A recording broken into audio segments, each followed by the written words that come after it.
Right now, we're also following some new developments today in the investigation into Hunter Biden's business dealings. House Republicans now demanding Attorney General Merrick Garland turn over all documents and communications related to his appointment of a special counsel in the Hunter Biden probe. This as the National Archives admits it has thousands of emails and electronic records related to pseudonyms allegedly used by then Vice President Joe Biden. Joining us now with the latest is congressional correspondent Kilmeny Dukart. She's on Capitol Hill tracking this story. Kilm? Bianca, good to be with you. Once again, the chairman of the House Oversight, Judiciary and Ways and Means Committee have teamed up here. They're accusing the Justice Department this time of circumventing the rule of law in favor of the Biden family under Merrick Garland's leadership. In a 7-page letter addressed to Garland, they lay out nearly a dozen whistleblower allegations. It claims the department, quote, tipped off Hunter Biden's counsel that investigators would search a storage unit Hunter Biden owned before investigators could conduct the search, and that the department allowed the statute of limitations to lapse.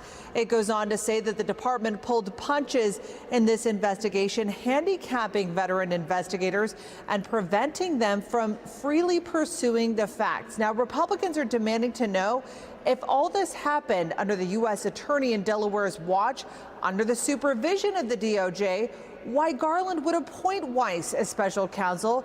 They want all those documents and communications related to that decision turned over to oversight by September 11th. Now, separately, a FOIA request has now revealed that the National Archives has in its possession around 5,400 emails and records connected to pseudonyms used by Joe Biden when he was vice president. And you'll remember nearly 2 weeks ago, it was House Oversight Committee Chairman James Comer who sent a letter to the leading archivist demanding unredacted communications and documents related to all pseudonyms that have been tied to the former vice president.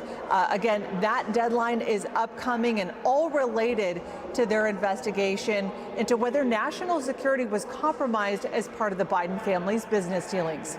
Bianca. A lot going on there on Capitol Hill. Kilmeny, keeping watch of it for us. Thanks, Kilm.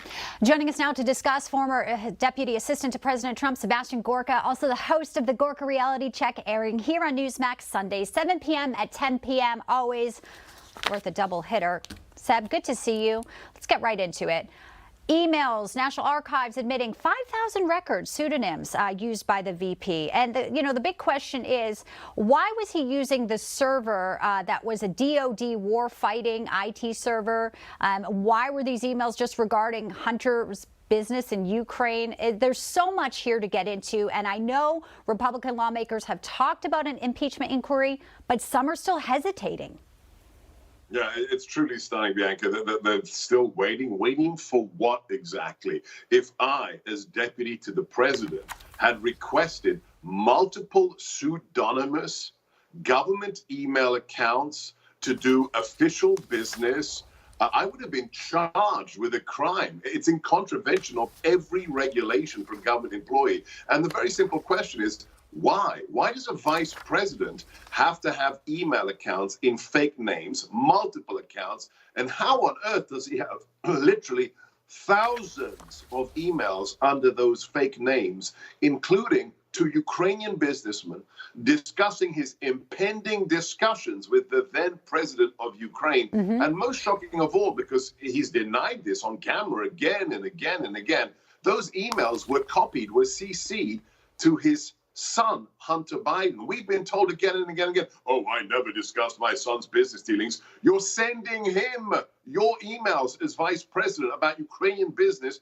when he's on the board of one of the most corrupt Ukrainian energy companies. If that isn't grounds for impeachment, nothing is. Well, every day it seems like we're learning more and more about what was going on behind the scenes, too, over at the White House. This week, we got more detail about Jay Bratt, who joined the special counsel team for Jack Smith. It was November 2022, then goes to the White House 2023 of March, takes a meeting. There's also an FBI agent from the Washington field office there. 9 weeks later, 9 weeks, Seb, Trump is indicted by Smith's office in June 2023. I mean, the tea leaves there, right? Well, look, it's obvious that the DOJ is just an element of the DNC. This works for the Democrat Party. It works for Biden. It has nothing to do with justice. And what about the incredible? I mean, I posted this on my Twitter account, 1/3 impressions in 24 hours, when Newt Gingrich, one of the most staid, calm, wise people in politics in America, says, as not only former speaker, but as the congressman from Georgia, he has been told by a reliable source that the Department of Justice told Fani Willis weekend before last, indict President Trump now because we need to get away from this email scandal. But what is the federal DOJ doing, ordering a local county prosecutor to what? Accelerate a secret grand jury? That tells you one thing and one thing alone. The deep state is real. And it's not just here in this stinking city in Bianca. It's across law enforcement and the court system across the nation, including Georgia.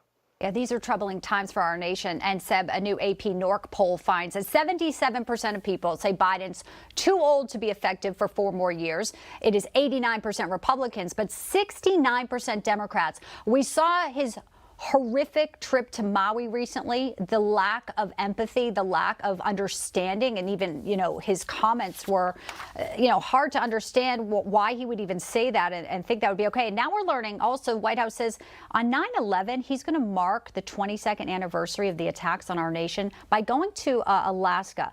I mean, he'll be with service members, but it seems like this administration is all over the place here and so tone deaf to what real Americans feel, think, and need. Well, if I were Joe Biden, I'd be hiding in Alaska as well, because unlike real patriots like Rudy Giuliani, like President Trump, who go to New York, President Trump and Rudy actually went to ground zero after the attacks. This man, this doddering individual who detests America, who's opened our borders, who's sacrificed Afghanistan to the loss of 13 of our warfighters, that man knows what would happen if he dared show his face in Manhattan on September the 11th. He knows what the people of New York would shout at him, that he is a traitor, he hates America, and that's why he's going to hide in Alaska. And, the sad thing is, Bianca, 69% of, Democrats say that he's too old to run. Guess what? They're going to vote for him because it's a herd. It's the Borg. It's like the hive mind. These people are so indoctrinated, like automata. They're going to go to the ballot and they're going to say, yes, my candidate is Biden, because that's what the left has become. It is a cult. It's not a political party. They like to project it that it's some other party that's the cult, but we know the truth, don't we? Sebastian? We do. When you can't define what a woman is, and you think a boy can become a girl, I don't think we're the cult. I think you're the cult. Well put. I know what a woman is. I enjoy being one very much, and I'm not a birthing person either. I'm a mom. Sebastian Gorka, the Gorka Reality Check. We'll be watching you. God bless you too. Good to see you, my friend. Thank you. Bye-bye. Bye-bye.